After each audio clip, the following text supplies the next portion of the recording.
Hi at welcome sa channel. So today, I have two agenda. First is yung unboxing and reintroduction nitong GPU and then benchmarks. So this is the Asus Phoenix GeForce GTX 1050 Ti. I bought this last year from Tech 2027 for 8K pesos. Nowadays, mahirap na maghanap ng 8K pesos na 1050 Ti since nasa 10,000 pesos na yung usual pricing. Just a reminder na this GPU was released way back in October 2016. Bale, by now, this is a 5.5-year-old technology. MSRP back then was $139 US, so around 7,000 pesos. 5 years later, 10K pa siya binibenta. Anyway, ito yung Phoenix version, pero wala kang makikitang Phoenix sa box, no? So basta Asus lang siya, plain Asus box.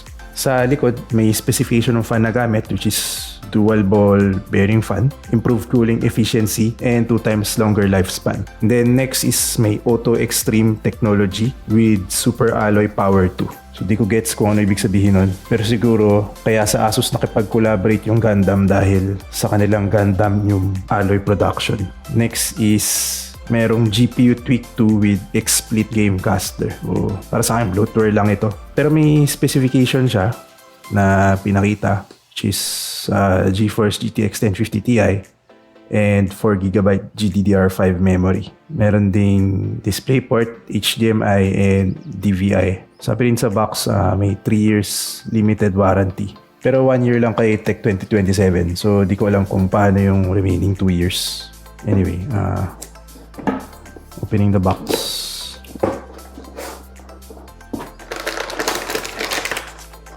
So, ito yung GPU mismo. Sa loob ng box yung manual saka thank you card. Yeah, manual to. So yun, basic lang yung box. So ito na yung unit. Single fan lang siya. And based on testing, sufficient naman yung cooling niya on normal usage. Dual slot siya. Tapos nasa website naman yung dimensions, which is 19.2 by 11 cm. In cm yun. As told earlier, merong DisplayPort, HDMI, at saka DVI. Yung DVI, kiloveran nila. Pero yung HDMI at saka DisplayPort wala.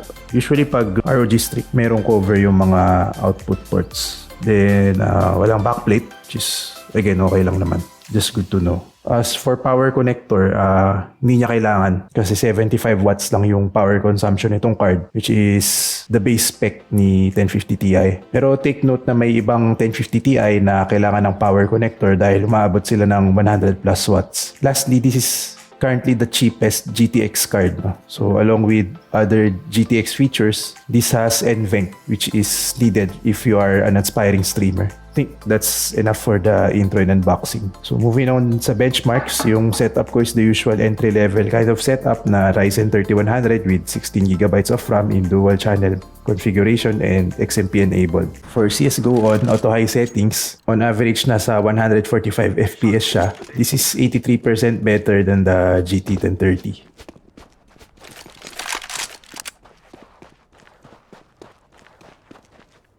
I'm throwing smoke. Grenade. I'm throwing smoke. I'm blind.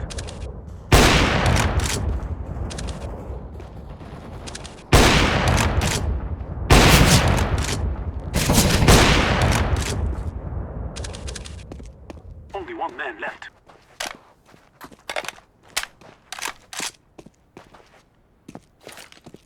I am planting the bomb.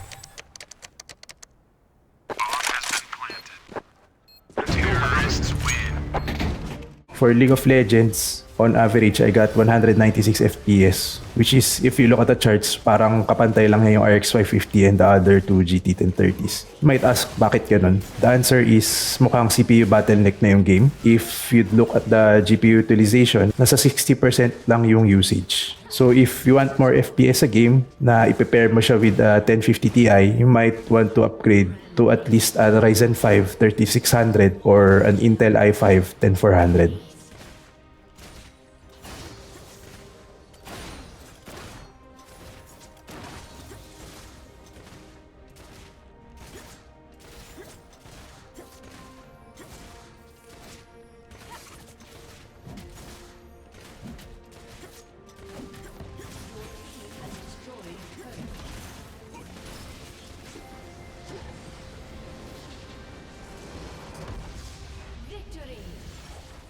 For Valorant, on average, the 1050 Ti had 209 FPS on medium settings. This makes the 1050 Ti 39% better against the GT 1030. By the way, I had recalibrated the FPS of the RX 550 as I made a mistake sa settings niya upon review of old footage. 125 FPS lang siya on average instead of 190.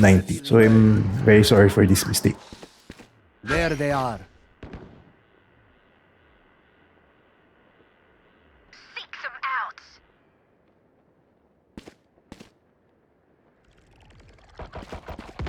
Enemy spotted mid. I know exactly where you are. Finished.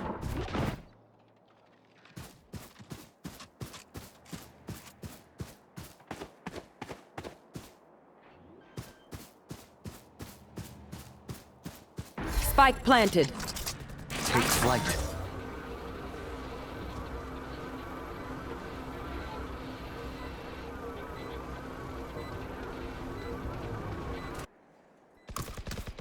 Enemy killed.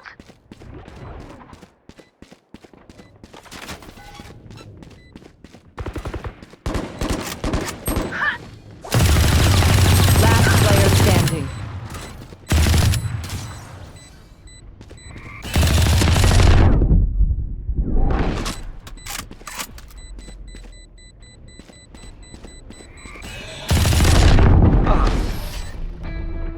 Attackers win.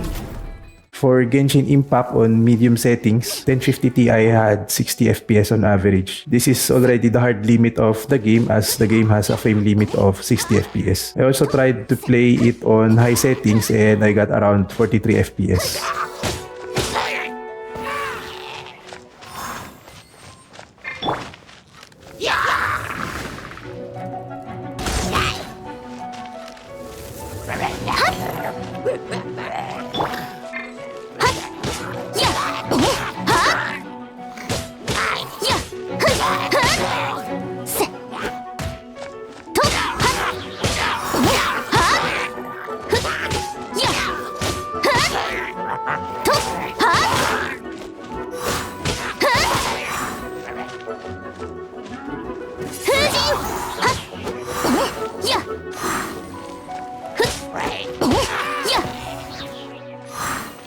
For XIV Benchmark on high laptop settings, the 1050 Ti scored 10,800 or around 75 FPS. This is 102% better than the GT 1030. On standard desktop settings, GTX 1050 Ti scored 13,892, which is around 100 FPS.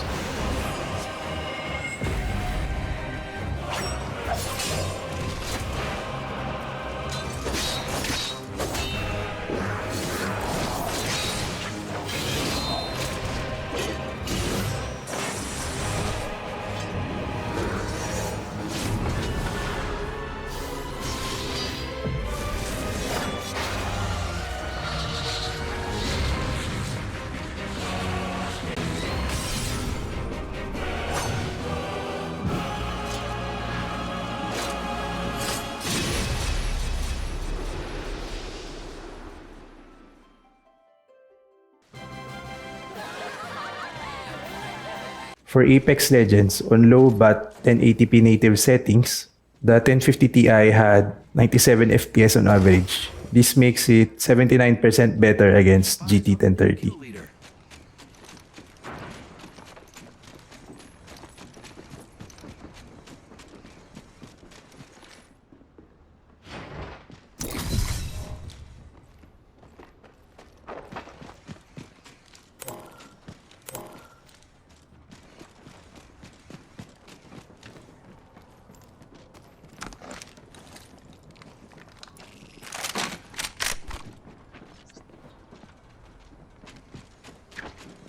Incoming grenade.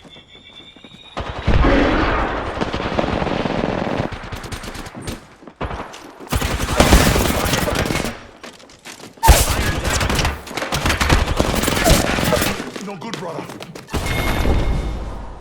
For XIV Benchmark on light preset, this is playable at around 50 FPS. It also scored 5,041, which is considered fairly high, and this is 105% better than the GT 1030. I also tried to run the benchmark on standard settings and it was 38 FPS, which also scored 3,852 and it is considered standard rating.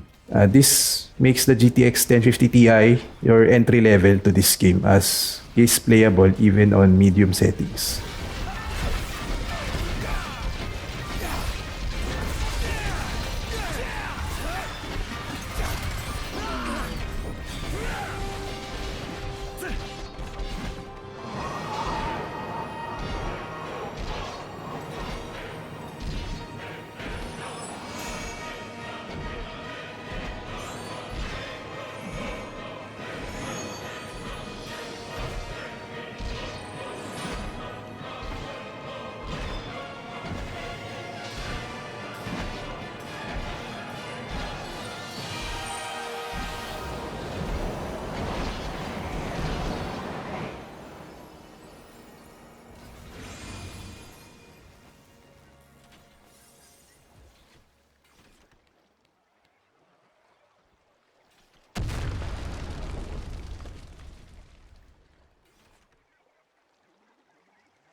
For Forza Horizon 4 on high preset, on average, nasa 73 FPS yung GTX 1050 Ti. This makes the 1050 Ti 169% better than the GT 1030.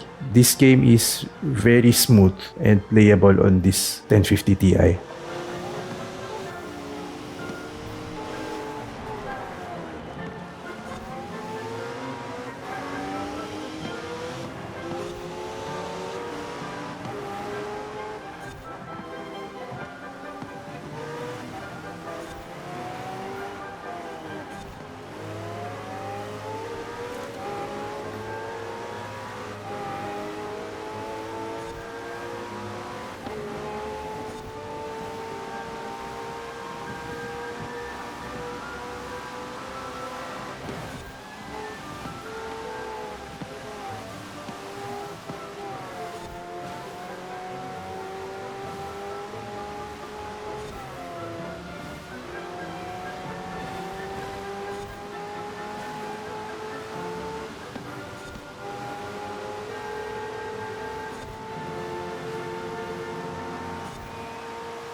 For COD Warzone, on cranked low settings, GTX 1050 Ti had 66 FPS on average. This makes the 1050 Ti 164% better than the GT 1030.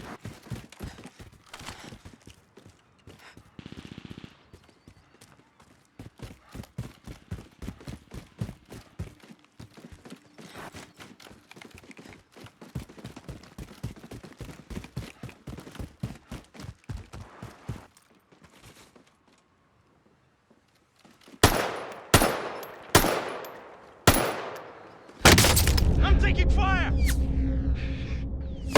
Merda! I'm taking fire! You can't take it on my watch.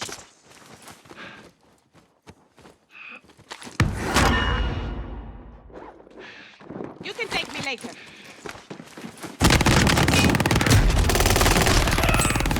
Okay, if you are old to the channel, you might have noticed na tinanggal ko na yung mga ibang low presets or settings since I want to highlight na ang strength itong GPU na ito nasa medium to high presets for the titles that I have. This also serves as a good entry level card para sa mga AAA games as can be seen in COD Warzone which you can play in low settings. Overall, okay naman ang performance. No? It performed 84% better than the GT 1030 GDDR5 on average. And COD was playable although blurry. Ang issue talaga for me ay yung price. So back then, before mining restarted, 1650 Super na yung mabibili mo sa 10K. And I hope na kahit paano, yung base 1650 pa din yung mabibili mo with 10K pesos. Pero ang nangyari, sumingit yung 1050 Ti sa market noong early 2021 and bumped up the price of 1650 to 15k pesos. Whether sulit ba yan o hindi, it will depend. If bubuo ko ng PC now, ang tanong ko sa sarili ko ay, do I want a temporary card para lang palitan later pag nag-normalize na yung price ng GPU?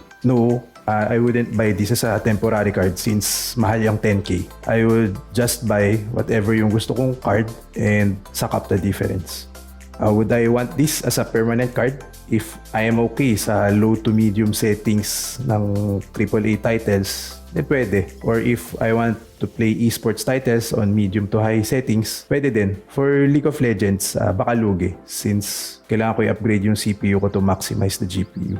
If I have a GT 1030 GDDR5, would I consider it worth it to upgrade sa 1050 Ti? If I am an aspiring streamer, then yes, kasi sayang NVENC. If I want to play AAA titles in low to medium settings, yes, I would consider this. Otherwise, for esports titles, I think lugi. Unless I'm getting competitive, pero you might want a beefier CPU and GPU if you're really going to competitive space. If GT 1030 DDR4 ang meron ako, yes, upgrade to anything. Ibenta nyo na yung GT 1030 DDR4 sa FB Marketplace. So that's it for my video. I hope this was helpful. Thanks for watching. Do like or dislike and subscribe for more unboxing and benchmarks. Bye!